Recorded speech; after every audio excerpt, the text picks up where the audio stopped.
Hello అండి అందరికీ. అందరూ ఎలా ఉన్నారు? బాగున్నారా? ఈరోజు మనకి బండి మీద వేసే పునుగులు ఉంటాయి కదా, అవి చేస్తున్నాను, చూసేయండి.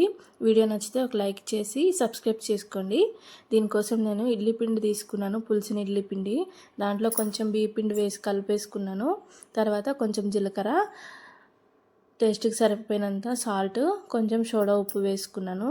తర్వాత సన్నగా తరిగిన ఆనియన్, ఇంకా పచ్చిమిర్చి, అట్లానే కొత్తిమీర వేసుకున్నాను అనమాట. దీంట్లో కావాలంటే మనము కరివేపాకు కూడా వేసుకోవచ్చు. అప్పుడు నా దగ్గర అవైలబుల్ లేక వేయలేదు. టేస్ట్ మాత్రం చాలా బాగుంటుంది. స్ట్రీట్ స్టైల్కి ఏమాత్రం తీసిపోదు. ఈ విధంగా మొత్తం అన్నీ వేసుకొని కలిపేసుకొని ఒక 5 మినిట్స్ రెస్ట్ ఇచ్చామనుకోండి, చాలా అంటే చాలా బాగుంటుంది. ఈలోపు నూనె కాగడానికి బాండీ పెట్టుకొని నూనె అనేది పోసుకొని వేడి చేసుకోవాలి. చూడండి, ఈ కన్సిస్టెన్సీలో కలుపుకోవాలి. సో వేయంగానే పైకి తేలిపోతాయి, అంత తొందరగా కూడా అయిపోతాయి. బయట దొరికే ఫుడ్ కన్నా ఇంట్లో చేసుకోవడం చాలా హెల్దీ కదా, ఎందుకంటే నూనె మనం ఫ్రెష్గా వాడుకుంటాము. సో టేస్ట్ కూడా ఏమాత్రం స్ట్రీట్ స్టైల్కి తీసిపోదని చెప్పా కదా, అలానే ఉంటుంది. చిన్నపిల్లలు కూడా బాగా ఎంజాయ్ చేస్తూ తింటారు. దీంట్లో జీలకర్ర మనకి త్వరగా అరిగిపోవడానికి హెల్ప్ చేస్తుంది.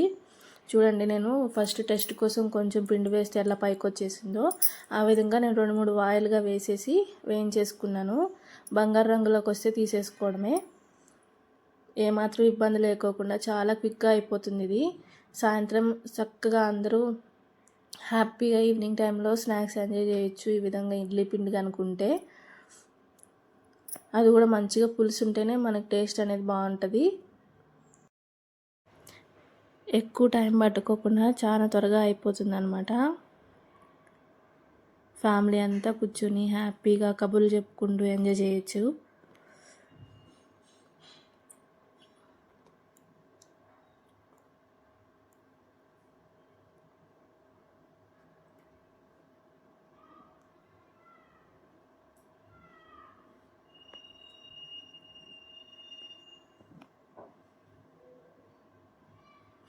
చూసారా, ఇంగ్రీడియంట్స్ కూడా చాలా తక్కువ టైంలో చేసుకునే స్నాక్ కదా, హ్యాపీగా చేసుకొని ఎంజాయ్ చేయండి.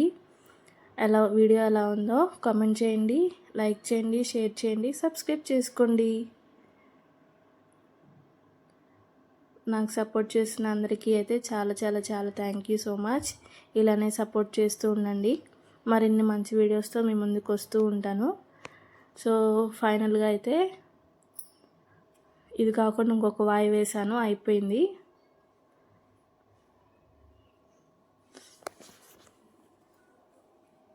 నేను చూపించిన పిండిలో 4 to 5 మెంబర్స్ తినేసేయచ్చు. మంచిగా చట్నీ చేసుకొని టమాటా పచ్చిమిరపకాయ చట్నీ చేశాను. 4 to 5 మెంబర్స్ ఈజీగా తినేసేయచ్చు, అంత బాగుంటుంది. ఆల్రెడీ చెప్పాను కదా, పైన లేయర్ ఏమో చాలా క్రిస్పీగా, లోపల సాఫ్ట్గా ఉంటుంది.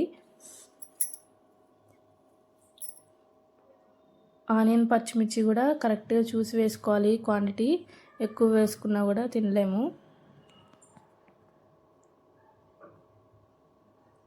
చూడండి, అయిపోయింది.